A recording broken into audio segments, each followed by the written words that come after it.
Welcome back, folks, to the Get a Grip on Life podcast.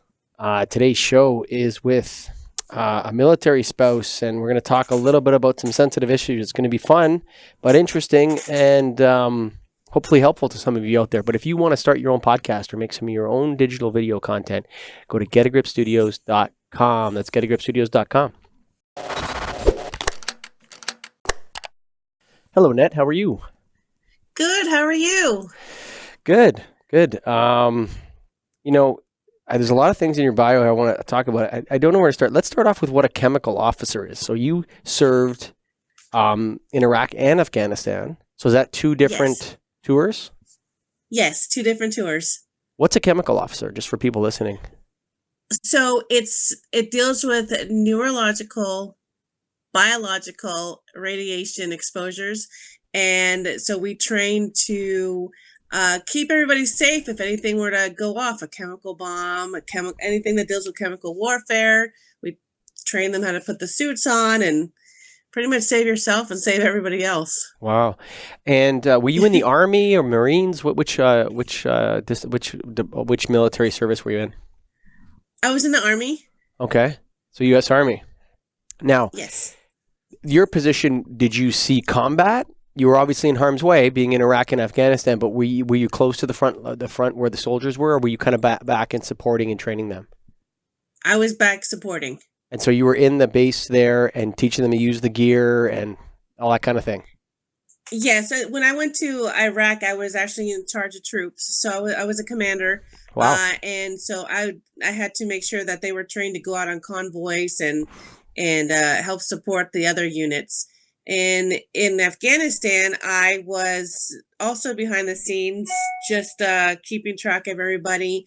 And I was in charge of redeploying everybody back. But I was able to I didn't see the situations, but I knew what was happening to those that we lost and all that. So sure. Was traumatic. What was your rank?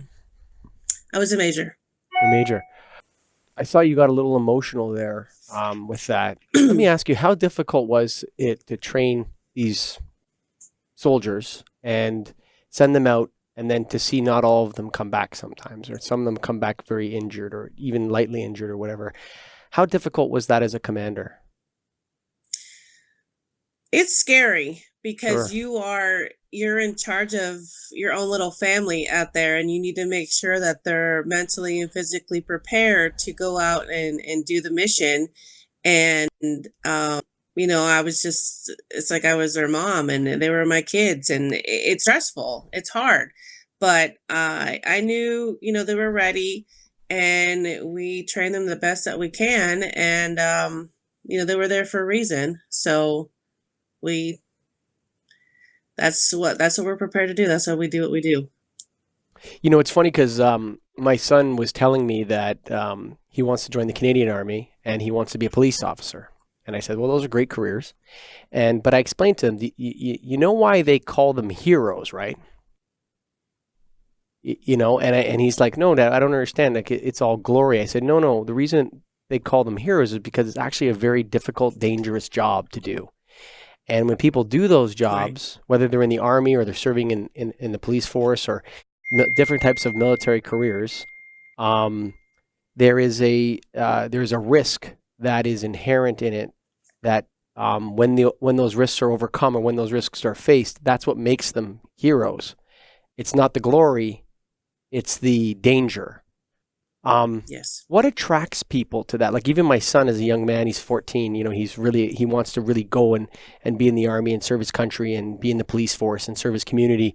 What is it in us that makes us want to take on these careers? I mean, when I was younger, I also wanted to do it. That's another story. But what is it in us that makes us want to serve our country and our communities like this and take on these risks?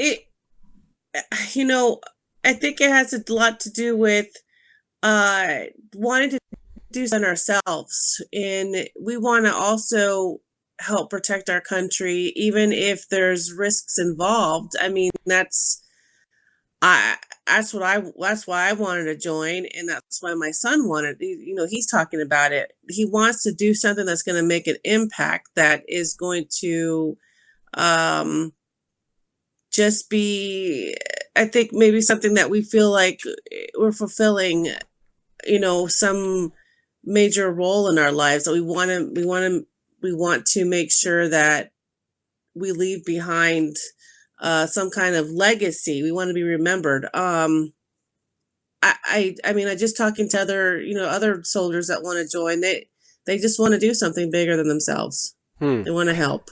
I They interviewed watch everything. Go I ahead. interviewed a young lady that was on my podcast that was is suffering, not suffered, is suffering from PTSD, and she went to Afghanistan when she was 17 or 18 years old as a soldier, as a, I don't know, private or a corporal, a lower rank, and she saw combat, and her life is different now after that, and she's having a Yeah. really really difficult time. Um, are we as a society under illusions of how difficult this job is, and do people need to be educated to the risks of it? Is that part of the problem? I think it's that stigma that's out there, that people think, no, you have to actually be in combat to suffer from Of PTSD course from not. being Yeah, over there. for sure. Yeah, and that's not true. I mean, even, we lost 30 soldiers, and knowing how they, how we lost them, that affects you. Sure. And being over there with so many different stressors of the day-to-day lifestyle that we live over there is so much different than being back here. So, it is that stigma that people think you have to be on the front lines, and you don't. No, Everybody that's not what I'm deals saying. with. What I'm saying is this Oh, young I'm lady sorry. was on the front lines when she was 18 years old. She was on the front lines when she was 18. Yeah, she was in combat when she was a very young woman. And I mean, I'm not saying that people that aren't on the front, listen, there's Okay. trauma everywhere. I acknowledge that for sure. I'm just saying Right. her story. I feel like, that people need to be educated as to the risks and the risks of this, and maybe be a little bit older, maybe have a little more time in training. I don't know what it is, but it seemed to me like it wasn't, for me, it wasn't responsible to send that person at such a young age into that environment when it was unnecessary. You understand? There's lots of other Canadian soldiers that would have been able to go. And they're maybe 24, 25, a little more established. Brains full. We know that the human brain doesn't fully form now till 25, you know? And, she's gung ho. She's very, proud to be Canadian, wants to serve her country, but I think that someone has to say, okay, wait a second. We love that attitude, and there's other ways to serve until you get to a certain age and you understand the risks more or something. There has to be something more done in that way. There's just too much damage Yeah, I see. Do you you're understand what I right. mean? Yeah, you're right. I misunderstood the question. Yes, you're right. It is difficult, because there are some. I mean, they are educated. We are told what may happen when we deploy, but then again, some 18-year-olds might not, or 17-year-olds for that Sure. matter, because there's 17-year-olds that can join. They might not be emotionally ready, and that's the hard part, because we're screened. But the mental aspect, that's the hard part to determine, because she probably was ready, but wasn't ready to see what she saw, and that's hard to determine. Um, should they change the age limit? Now that I have kids, yes. I don't think they should change the age limit. I think they should change the deployment age. Okay, the deployment age. You, That's yeah. I think that people should be allowed. I think young men, because if there was a war that was, that was an existential threat to Western nations like Canada, the United States, like if somebody was actually threatening our countries directly. I'm not saying that it wasn't a threat in Afghanistan, but that was an expeditionary force, right? Where we're Okay. traveling to another nation. If the shores of the United States or, one of our European allies were being threatened, that's a different situation, and you got to get all hands on deck.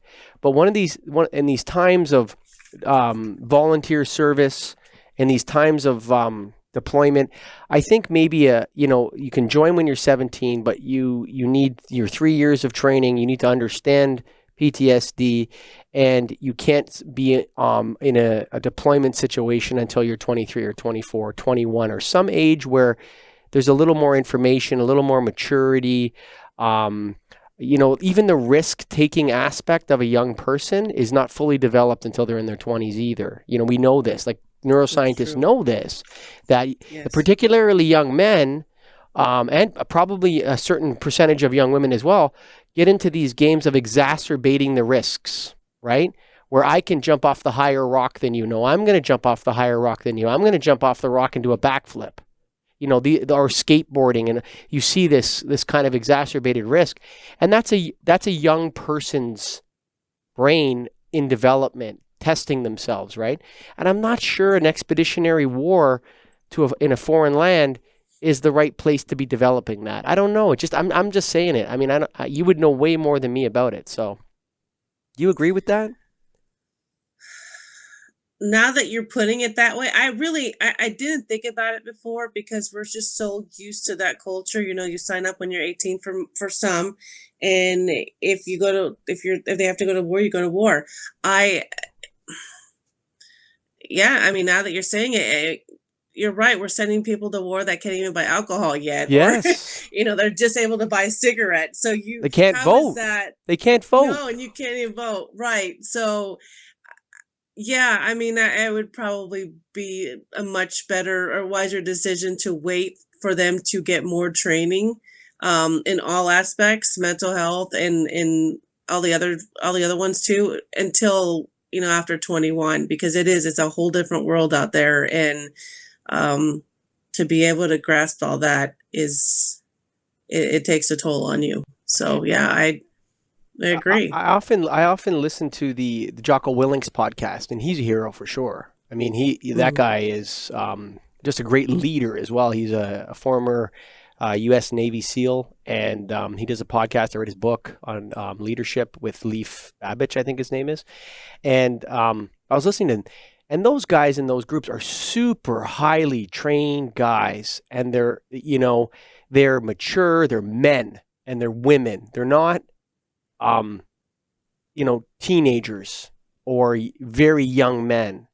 And to me, it's like, I think that Canada and the United States and other Western nations could maybe change it's hard to change, but to me, it's like those forces are so effective. The Rangers and the U.S. Marines, and in Canada, the Joint Strike Force.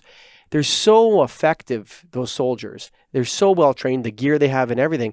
It almost seems like maybe we would have one of those people, and you wouldn't need as many of the bulk troops on the back. I don't know. I'm looking at a model, and I feel like in expeditionary wars where it's about interests and keeping the U.S. being the world's police officer and trying to keep the peace in these crazy areas of the world, I feel like it's better that maybe people that are more trained, highly trained, have a military career, this is their chosen field, and they've decided to do this, and I think it's a better model than the current model, which is kind of based on World War II in some ways, when the U.S. actual landmass was threatened by the Japanese. You know what I'm saying? Wow. Yeah. Yeah.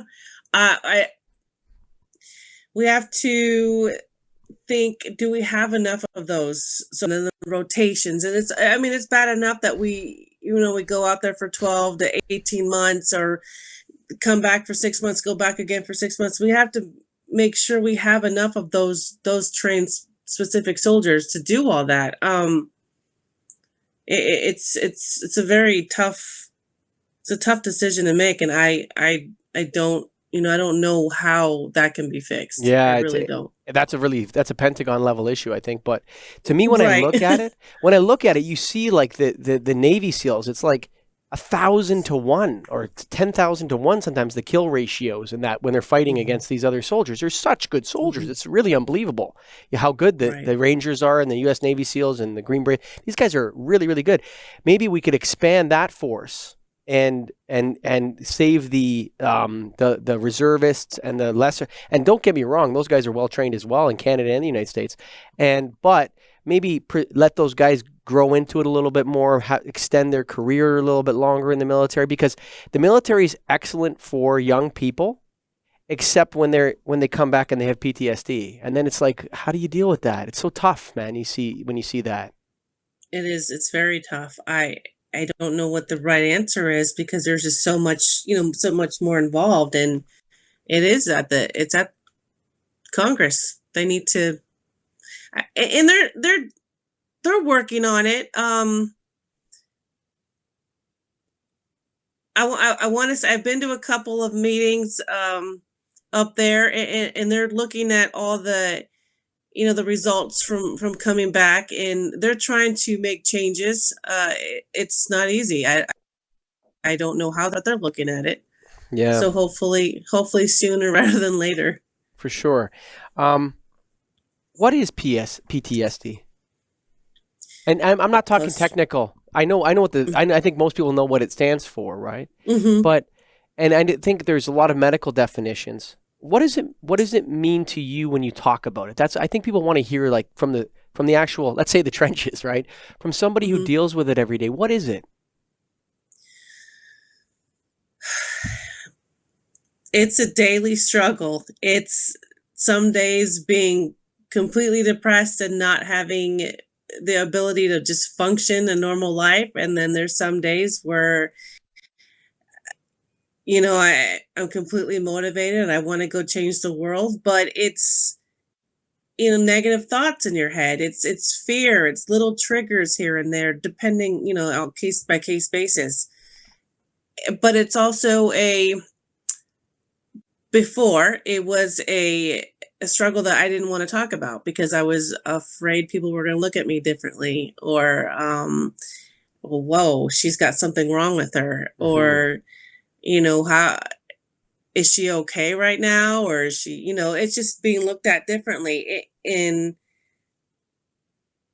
It's, I mean, it's different for everybody, but for me, it was just depression and being sad, or watching something on TV. There's certain movies I watch, and it brings everything back, and I get it. It's a trigger. And so, but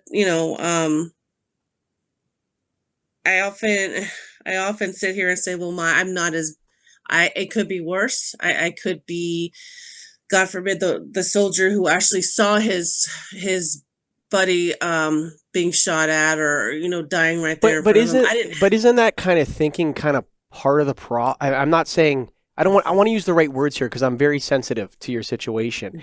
But isn't Mhm. that kind of that type of thinking where you're in the space of, well, it's not so bad for me, and must be even worse for that guy, and that isn't that kind of the cycle of the problem, kind of, in a way, where you're cycling It through is. this emotions? Yes. I'm not saying that's the right answer. Sometimes Yeah. it is a problem, and that's I mean, I'm trying to fix that. But for some people, yes, we'll sit there, or they'll sit there and constantly think about that, comparing their situation to someone else's, and it's a vicious cycle, and everybody deals with it differently. So it's hard. It's not. I mean, it's not easy. Every Is day is a different. is it is the so here's what so PTSD is the understanding of it. They used to call it after World War One. They called it they had a different name for Shell it. shock. Shell shock. Yes, it was Mm. called shell shock, right? Where people they had very bad nerves, or they'd seen things, they didn't know what to call it. Coming back to regular society in quotations or whatever, and then they're in a very bad situation. Now they're in this new situation. Um, I think that could our politicians and our leaders do a better job with uh, veterans? And, like, I think part of the problem is that half the population is against the conflict, the other half is sort of not for it but backing it, and there's confusion as to whether or not these soldiers are actually accomplishing anything, or whether we're leaving Afghanistan and it's still in the same mess it was. I mean, Russia went through the same thing in Afghanistan. And is part of the PTSD the fact that all the sacrifice and suffering didn't accomplish anything, or the accomplishment was the goalposts moved from where we were originally to something different now, and that different thing is not what I signed up for. You understand what I mean? Is that part of it? Right. Um, I believe that for some it is, just based off of conversations, but yeah, that's a tough one. I believe that is part of the problem. It is, because you come back and you're like, what was that even for? We lost, these soldiers for what? And it doesn't even make sense. And it's always going to be like that, because we're still being sent to different parts of the world, and that hasn't stopped. I mean, when I went over there, I knew why, and I came back and I still knew why. And I wasn't really, I was upset, but I knew that that's what these particular soldiers went there for, and they knew what the risks were. And unfortunately, that's not what we wanted to happen. But that's a tough question. That's so let me talk about like World War II by comparison, and then maybe the Vietnam War and the Afghanistan wars. So if you look at the Second World War, the United States was attacked by another foreign nation state, right? And so people went and fought against a foreign nation state that was literally threatening the lifestyle, the daily lives of American people, killing the civilians and soldiers and everything, and in a very cowardly manner, by the way, as well. And then there was a victory, and America won the war, and Canada won the war, and Britain won the war against the tyrannical fascists or the Japanese nationalist imperialist army. And there was a surrender with MacArthur on the aircraft carrier, and Hitler killed himself in the bunker, and Belgium and the Netherlands were liberated. And those people appreciated the fact that they were liberated and thanked Canada and the United States and Britain for their sacrifices and all this. But we don't see that in the wars we have now. There doesn't seem to be a victory. There doesn't seem to be gratitude from the people we're liberating or something that I think is contributing to the confusion of those with PTSD. Yeah. Yeah, I didn't think about it that way. You're right. It's a lot of people, or a lot of us, are just we're angry, especially those who don't believe in it. So it's hard, but they have to know that there are soldiers that are going over there that know, and they believe in what we're doing. So we have to continue to support that. It's we have to support our commander in chief, and that's very difficult. It's that's a hard one. What I think is part of the problem. So I often talk about how in Canada has a inferiority complex on the world stage in comparison to the United States and Britain and China, say, right? And so we like it when our leaders get attention in Washington and Beijing and London. It makes us feel good, right? But it's not really good for Canada, in my opinion, but that's something there. I think the world underappreciates the American projection of stability across the world. And I think that a lot of European nations, particularly European nations, could really do a lot to say thank you to America. I was in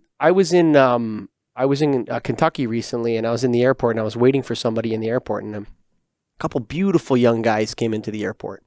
And they sat down at the bar, and they're having a bite to eat. And so I bought them a beer because they're U.S. Army guys, and they're going over to some name they couldn't even pronounce in Germany. Okay. And, some place they'd never been, right? And because Russia is getting aggressive, so now they're going to go over there, and we were laughing about it. And I'm like, yeah, Russia doesn't want to mess with the Kentucky boys and this kind of stuff, right? And all this kind of thing. And I thought to myself, like, Germany should be on their knees thanking God that the Kentucky boys are willing to go to their country and stand in front of them to the Russians and say, don't come here. You can't come here. And I think that there's and the fact that they don't meet, and this bothers me a little bit, the fact that Canada and other countries don't meet their NATO spending targets, when the United States and Canada too are not threatened, but Germany's threatened by Russia. Come on, Poland meets its targets, but some of these countries are not meeting their military targets, and their whole existence is premised upon the American protection. And they're so critical of the United States, and they're so critical of U.S. foreign policy. And I think to myself, like, you know what? If the German nation actually, or the Dutch nation, stopped being anti-Trump or anti-Obama or anti-American and said, you know what? Hey, our existence is premised upon this great force that doesn't extract any payment for their protection of us. And in fact, we are under contributing to our own protection. I really think that would do a lot for the American soldier, who all he hears from European nations is how awful America is in the world and how America is not doing its part in the world.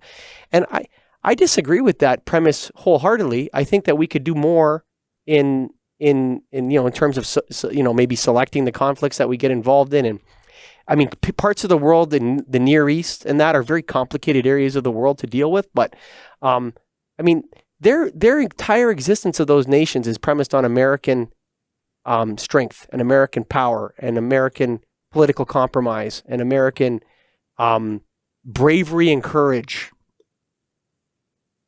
And I feel like they don't appreciate it enough. And I think if they did, it would help people understand how valuable the U.S. is in the world. I don't know if that makes sense at all, what I'm saying, but I'm saying that from my heart. Right. No, you're right. It would make things a lot easier if they were appreciated more. Another example is Israel. The existence of Israel is entirely based on the fact that America will support Israel, right? Without America, Israel's in big trouble. Without America, Poland's in big trouble. Without America, Finland's in big trouble. Like, these nations are kept sovereign largely because of the projection of U.S. force. South Korea, Japan, these areas of the world, a little appreciation would help. And I'm not even American, but I'm just looking at the situation from a perspective of confusion by the soldiers who are doing all the hard work, and the fact that parts of the U.S. population doesn't appreciate them. Parts of the world don't want them, and in fact don't appreciate them. When the enemy is at the gates in Europe. I mean, Russia is a very aggressive nation. It always has been. And they had 200,000 troops on the border of Poland very recently in a military, what do they call those things when they do like a fake war games or something like that? Can't remember what it's called. Training exercise? Yes, they do it every 2 or 3 years, and they do it on the. They moved in like 200,000 troops. That's scary. Okay, that's a lot of troops. Yeah. Right. And so I don't know if that's part of the contribution to it is the lack of Realpolitik in discussing these issues. You know what I mean when I say that? I believe so, but go ahead and expand. Yeah, so the fact is that Western Europe is secured by American power. That's it. And it has been so since 1945. And the fact that West Germany is a productive, incredibly wealthy economy is simply because it's on America's team. And the fact that East Germany was the best of the communist nations, but the fact that it had a significantly lower standard of living and a really hard time of it, along with Bulgaria and Poland and all these other nations in the what they call it, the Warsaw Pact nations, had a very bad time, is because they were allied with Russia and the Soviet Union. And the fact that people don't acknowledge that simple truth, the fact that Poland is so desperate to stay allied with America and not be involved with Russia, what does that say? I mean, to the troops, I told those Kentucky boys, man, God bless you guys, man. Thank God that they're willing to go to some place in Germany that they can't even pronounce the name of the place. Right. That's why? Why would you do that for people that don't appreciate it? It's like, okay, defend yourselves then, in a way.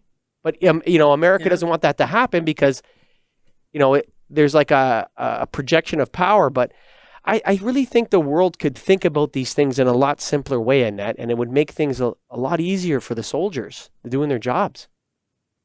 Yeah, you're right. We need to have people like you bring this up. No, but seriously, like it would explain You're things to right. people. Like your Hmm. sacrifice is 100% is wonderful for the world.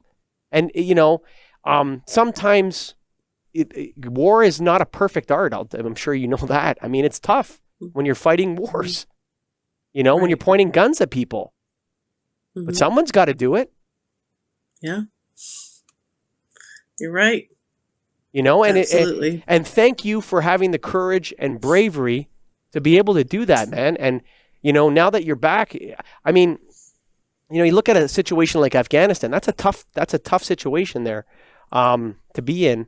But people coming back from that are very confused, and I think the confusion. I'm not going to say that without that there would be if there was a clear goal and everyone was thankful and grateful, that there would be no PTSD. But I think it would be a lot easier to overcome it, or it would be easier to process why, right? I Yes, I think so. That could be part of it. I think so. I just there's so many different factors involved that unless the soldier actually speaks about what is, it's hard to determine unless someone tells someone else. You have to be able to get your feelings out there. So we don't know exactly everything that's going on. I think that could be part of the problem, but I don't know. I really don't know. I don't have the right answer for all that. I feel like it's a big part of it because when I discussed with this young lady, there was, Canadians are largely against these wars in the Middle East in terms like our politics, in comparison to U.S. So we weren't involved in Iraq. We didn't support America's invasion of Iraq, but we supported America in Afghanistan, and I think we continue to do so. I'd have to check it, but largely there are Canadians standing shoulder to shoulder with Americans in Afghanistan. I don't know if it is anymore, but for a long time we were there with you guys, and we had, I think somewhere a significant casualty toll. I remember seeing the pictures and pages of beautiful young people that had died over there, and brave, wonderful people. And then you have the people coming back that have to deal with the loss and everything else. But there's a very negative general feeling to wars in the Middle East or Southeast Asia, say Vietnam or whatever, in Canada. And I think that makes it, I know that it makes it a lot harder for someone that's over there to come back and to have someone that never was involved in that or whatever be critical of the mission. And so I think it's incumbent upon our leaders to be very clear about why we're there, what the reason is, what the goal is, and why the Canada and all its citizens should unquestioningly support their troops. It's because America and Canada, we do good in the world. The perception that America does bad in the world is not correct. It's not correct. Right. I mean, I'm a Canadian podcaster, light bulb salesman here. You know what I mean? But Right. you see, like Taiwan is another example of a country that's only exists. The only reason Taiwan exists as a separate nation from China is because of the American protection that they enjoy. And Hmm. they should be thanking. They should I don't know if they have to do it all the time, but definitely their political leaders should be acknowledging that on a regular Right. basis, as opposed to getting into anti-Trump or anti-Obama Democrat politics. I think it's a discussion that it has to happen in America first. It has to be agreed upon in America. I don't know if you agree It's with that, true. Annette. What do you No, yes. when you're talking with these? So you do a lot of work. There's tons of things that you're doing. I've done a lot of talking here, but you're working with military spouses. You're working with all different foundations, tragedy assistance programs, and for the children of people that have passed away. Is that What's that Yes. like? That was that changed my life. Being with children. I saw children as young as 4 and 5 years old who lost their parent. Oh. Some never even met their parent. And the fact that this program exists is absolutely a blessing, because you get to be there and talk to these children, teach them different ways to talk about their feelings, make pictures of their parents so they can stick it on a magnet on the refrigerator. You have to honor their memory still, and it's Hmm. okay. And so they're with other kids who are going through the same thing. So it was, I won't lie, I think I broke down twice during that weekend that I was with them, because it was like, oh my God, they never met their dad, they never met their mom, and but they know what happened. They know that they went to fight for their country, and so we try to um, talk to them about that and say, thank them for doing that, and so yeah, the program's amazing, and I'm so glad to be a part of it. And that's TAPS, That's TAPS. Tragedy Assistance Program for Yes, Children Survivors. Wow. I'm almost going to break down yes. thinking about that myself. Jeez. Wow. That's crazy. Yes, it's an amazing program, and I Yeah. will continue to do it as long as I can. Wow. And then what is the veterati? Do I have that correct? And military what's Yes, that? that's a mentoring program. Hmm. Military spouses can go on there, veterans go on there, even active duty, and you find a mentor that you feel can help you with the direction that you want to go in.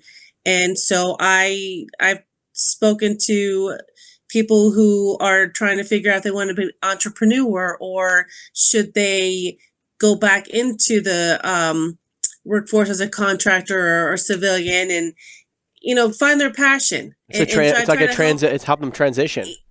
Yeah, just from my point of view, because I am completely vulnerable in my profile, and I'll tell them, this is what I do, this is what I deal with, and if I'd love to help you if you want. And so I've had people reach out to me, and it's so touching, because they leave the conversation feeling better, like, okay, I think I know what I want to do now, rather than I have no idea what I want to do. So it's a great mentorship program. And, Absolutely. and that one's called Veterans on Veterati. What's it called exactly? It's Veterati. Veterati. Okay. Okay. Yes. And then what is the Be Darling Foundation? The Be Daring Be Foundation Daring, is sorry. a nonprofit. No, it's okay. It's a nonprofit organization based out of Arizona.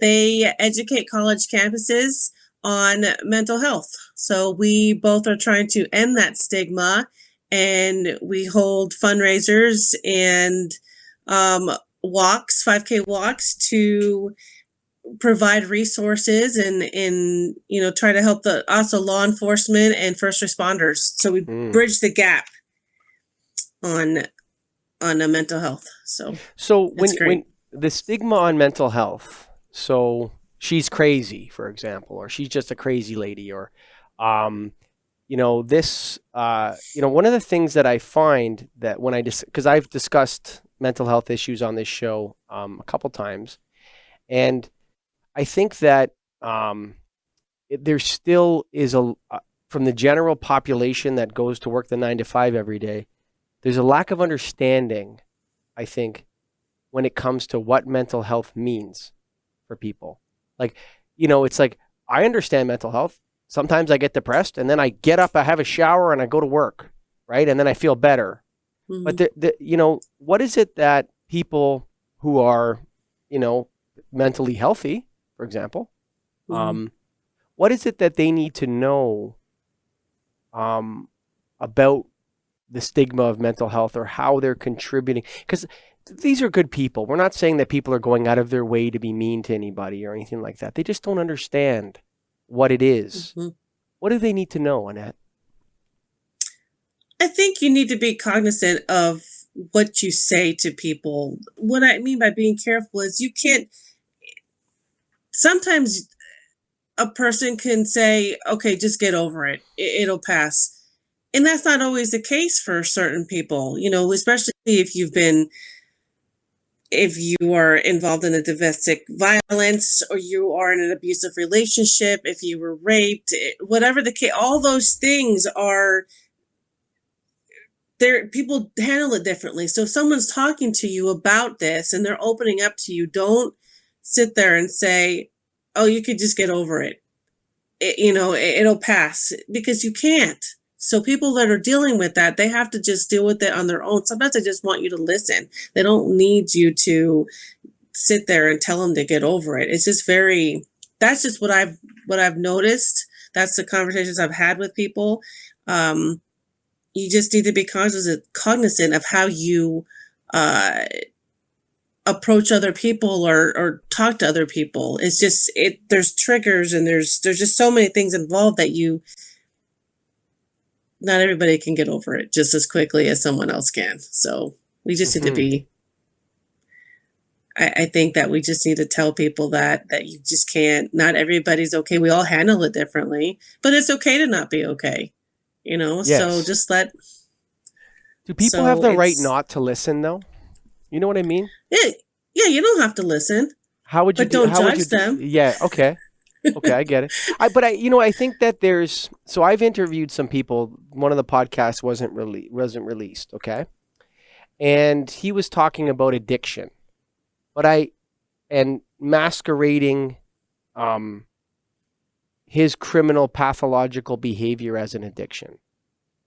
Okay, and I could. Do you understand what I'm saying? Like he was, I suppose, cloaking himself in the mental health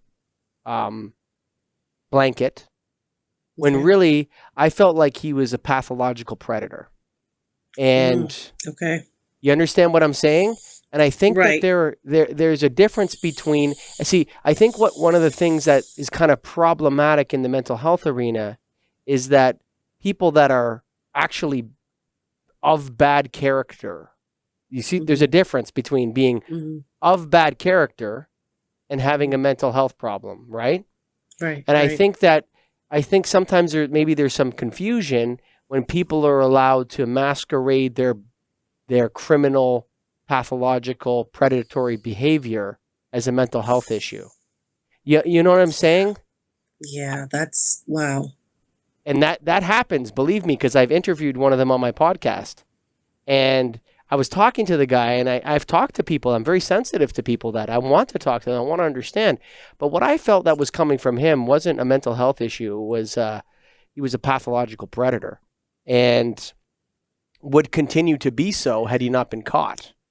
And then, Gosh. yes, and then and now was projecting that he had some other kind of addiction, and that was the reason. And I just had the feeling that you can't. It's almost like that's the slippery slope there, right? It's like, how do people know the difference between those things, Annette? That's a tough problem. That is a very tough problem. And I know that there's so many organizations and resources out there that are trying to help people be educated on mental health, but that's a tough one, because it's almost like you really have to pay attention to certain things that people say, and you really have to be able to be educated, though. So if you don't know about it, go out there and do the research, talk to people, be open to learn about it, because there's some people that are so standoffish. I don't need to know. There's nothing wrong with you. You're fine. We need to educate more people, but they have to be open to want to be educated so that they know, because that's a tough one. I don't even know how I would have handled that. That's I was talking scary. to him because I'm very sensitive and open to people's, like, I love talking to people, and I don't do this for fame or anything. I do it because I enjoy talking to people like Annette Whittenberger, and I really love it. But when I feel like I'm being manipulated, I think I can smell it. And it took like an hour and a half long conversation with this person to realize that, that you're not addicted to this or that. You're not a sex addict or a porn addict. You're a pathological bad character criminal, actually. And you want people to believe that your behavior was because of something else.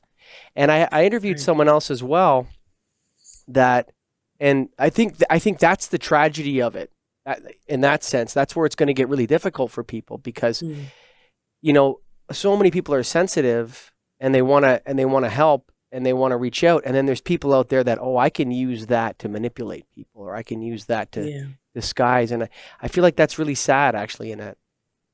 That is sad, and I mean, it's a good thing that you went with your gut because some people don't know. So if it smells bad, then it's probably bad. So you have to just be careful and aware of what people are actually saying because you're right. There are people, this is wrong with me, but you don't know, and Mm. it's a scary thing.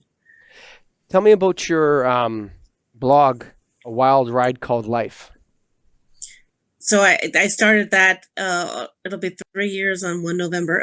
When I retired, I was going through a difficult time Hmm. and I didn't know how to process it. And I was mad at the world and I just didn't want to live anymore because I felt like a failure. I started talking to former soldiers that I had that were telling me about their transition process, how it was difficult. And that kind of helped me know that I wasn't alone.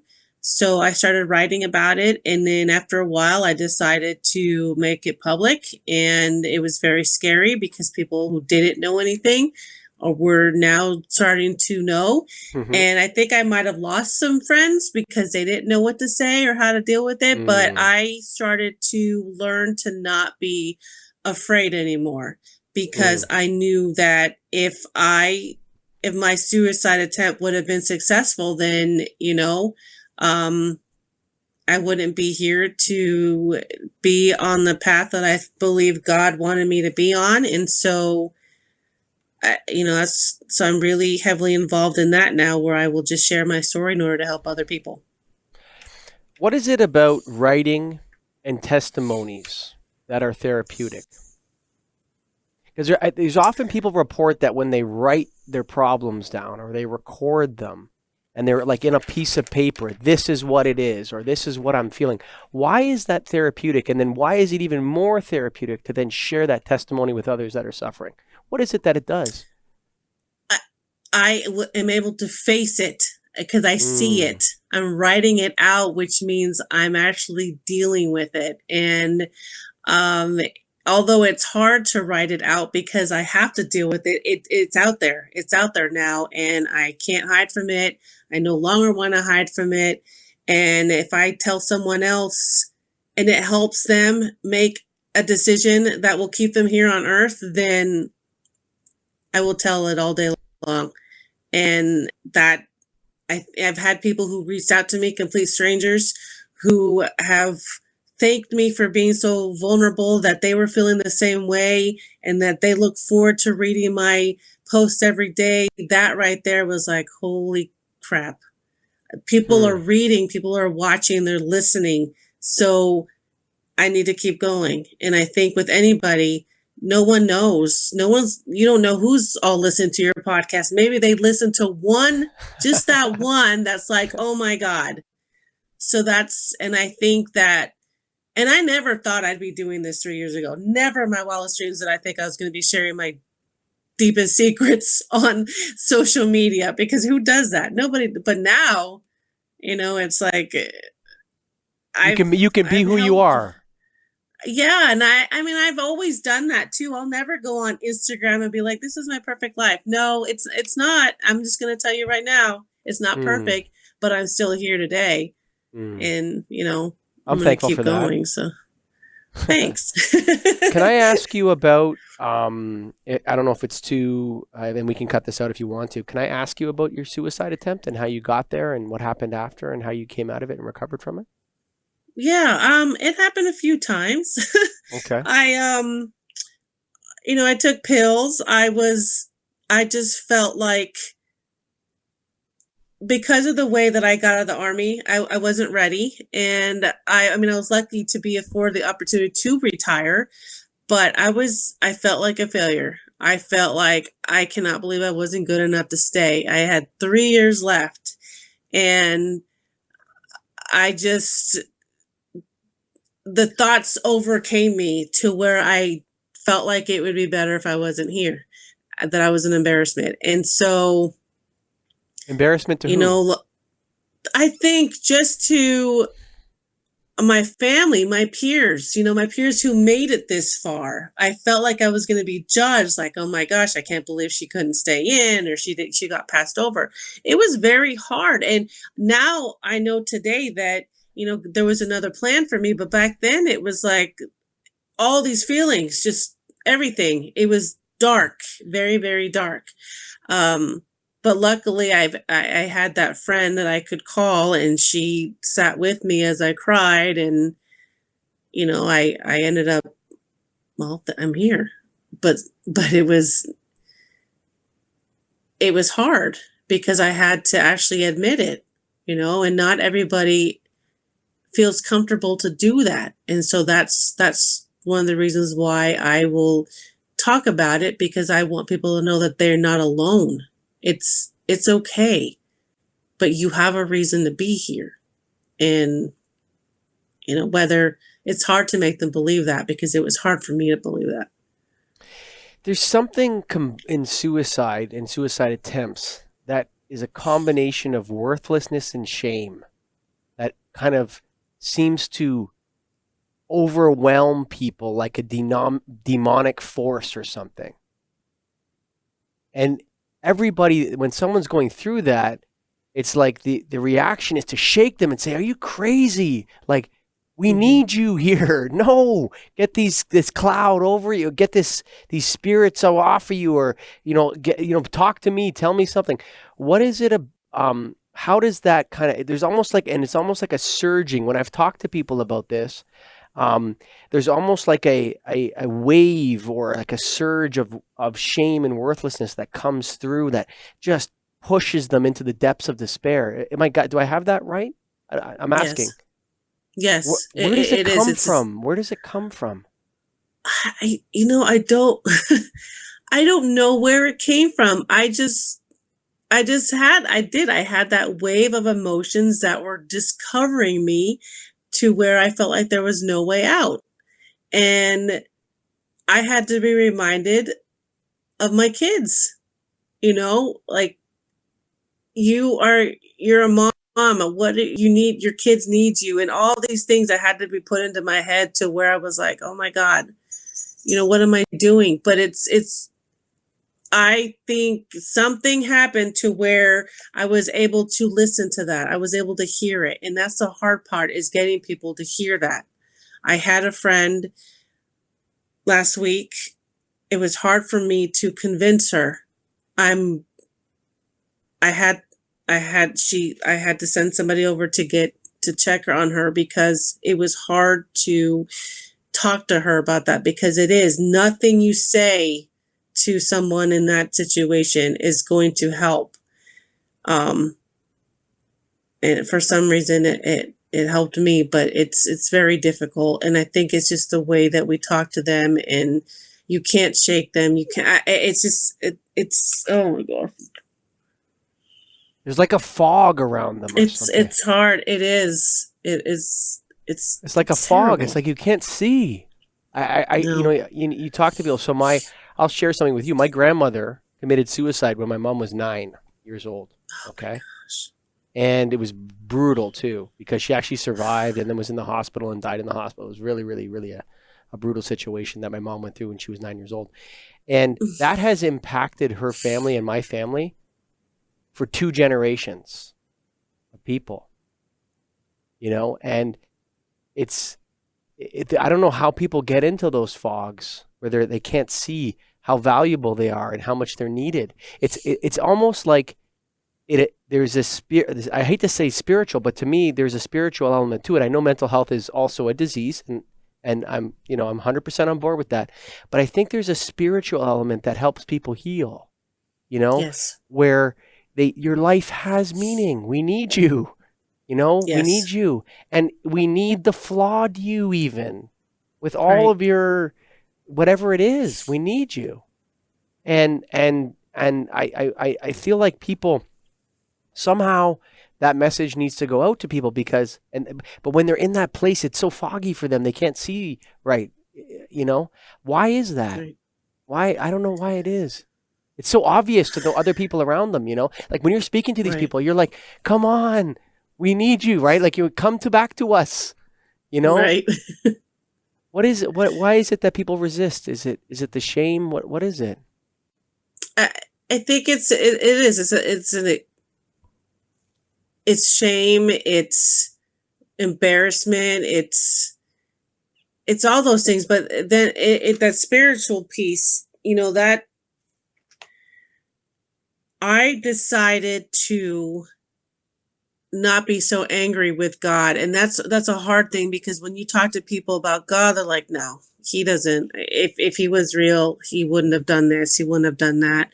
And now, after all these years, I understand why I went through the things that I went through. But it's hard to tell that to people who don't want to believe that. Um I don't know. I Are mean, you it's are just, you a Christian, or are you I'm Christian? Catholic. Catholic, yes. So I'm a I'm Catholic Catholic. as well. Yes. hmm So my mom went through the same thing with her mother's suicide, where she was angry at God. But you know what's interesting to me, um, when I look at the idea when people say to me, well, if there was a God, he would never let this happen. And I say, well, you mean the Christian God? And they say, yes. Okay. And I said, well, then you need to read the Bible, because if you read the Bible, you'll find that it is loaded with suffering and malevolence, and that the message of Christ is that those that accept their suffering transcend it. I mean, if you look at what happened to Christ himself, the Son of God came to earth and humans crucified him on a cross. Right. All like suffering. That's Cain and Abel. If you make the right sacrifices, you will find favor with God. If you make the wrong sacrifices, you'll become evil and malevolent. But even if you make the right sacrifices and find favor with God, your envious brother might beat you to death in a field. Like, there's nothing in Christianity that says God is this guy up in the sky that takes away everybody's suffering. It's actually, if you read the Bible, it's suffering from cover to cover. The whole thing. Mm. The apostles were crucified. Peter was crucified upside down. Timothy was stoned to death. Yeah, I mean, it's all suffering. And It so, is. and I think life is suffering. And when people are suffering, we're all suffering in some way or another. And hey, if you're not suffering right now and you're listening to this, thank God, because the suffering is going to come for you too.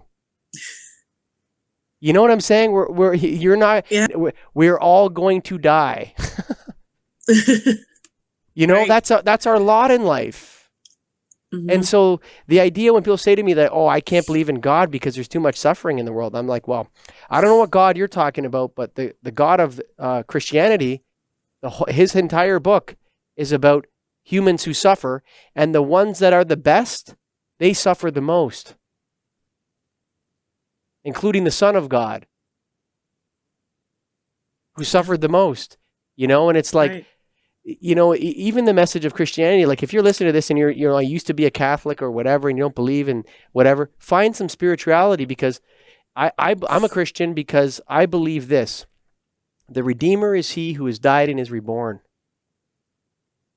And each of us, through our lives, are going to go through tremendous amounts of suffering. Now, the soldiers in Iraq and Afghanistan, and these brave young men, they've been given a very serious level of suffering that most of us, thankfully, don't have to endure.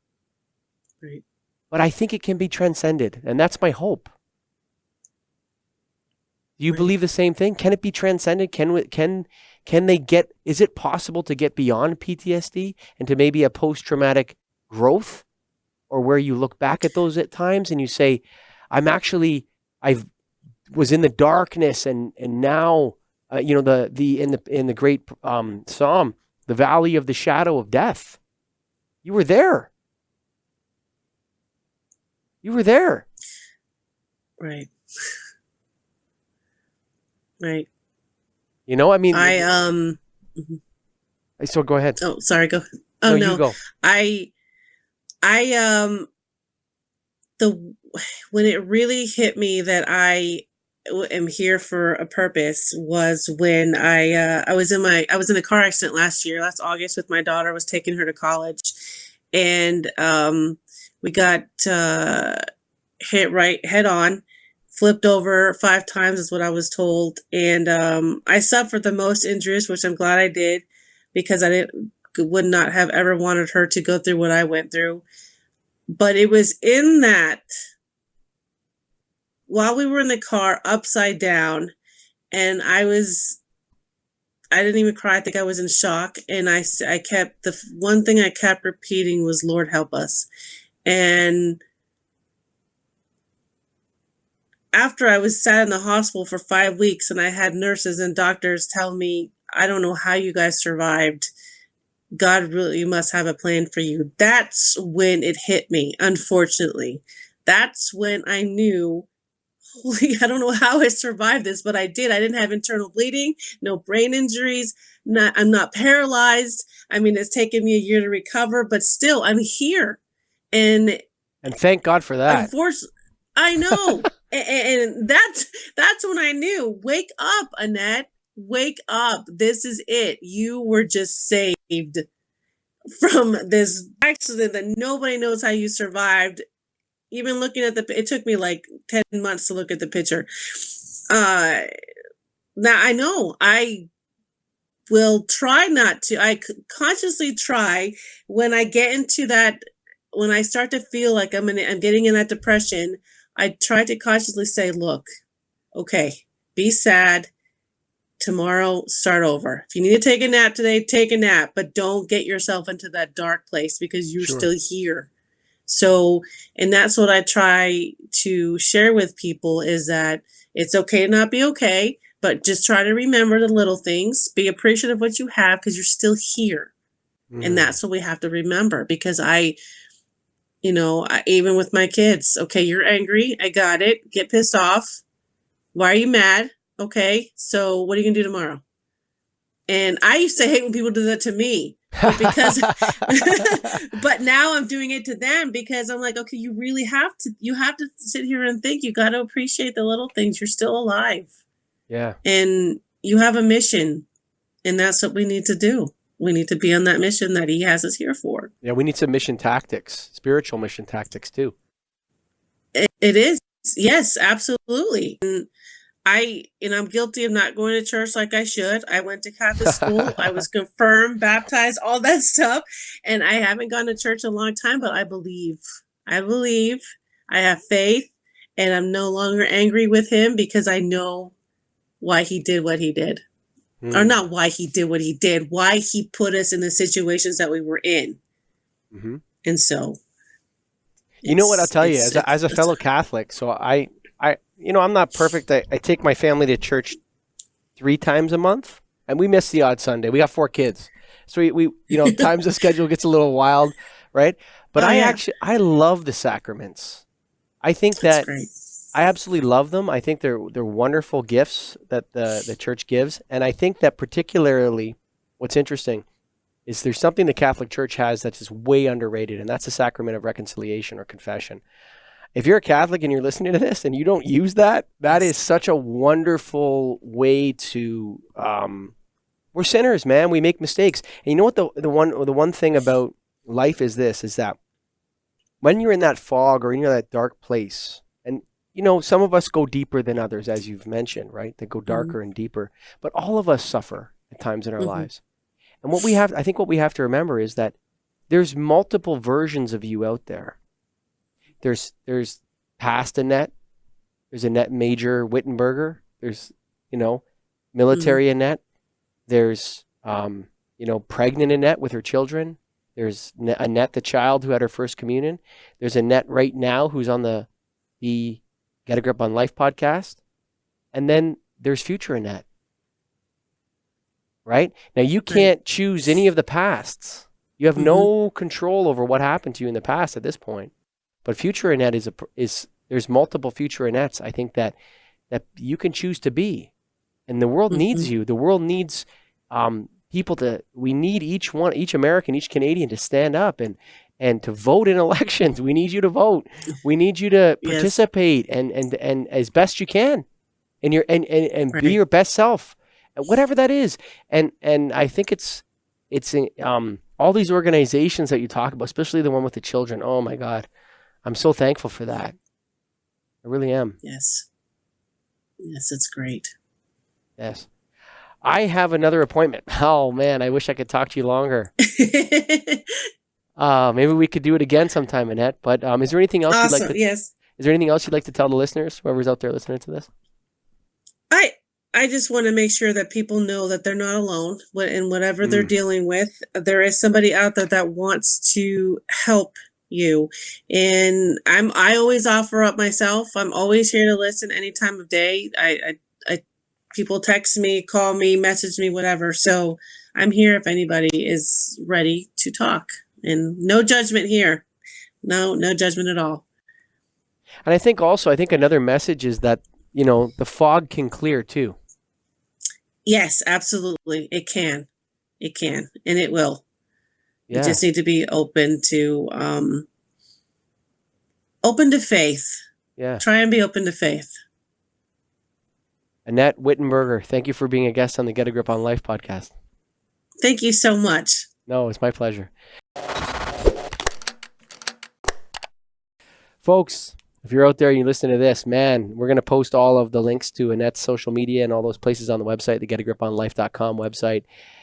And of course, if you want to start your own podcast and have wonderful conversations like this, it's so much fun. I don't do it for you. I do it for me. Haha, I'm being selfish because I love talking to wonderful people like Annette Whittenberger and all my guests on the show that I've had so far. Learning so much from people. Thanks for listening. Go to getagripstudios.com, though, if you want to start your own podcast. Bye for now.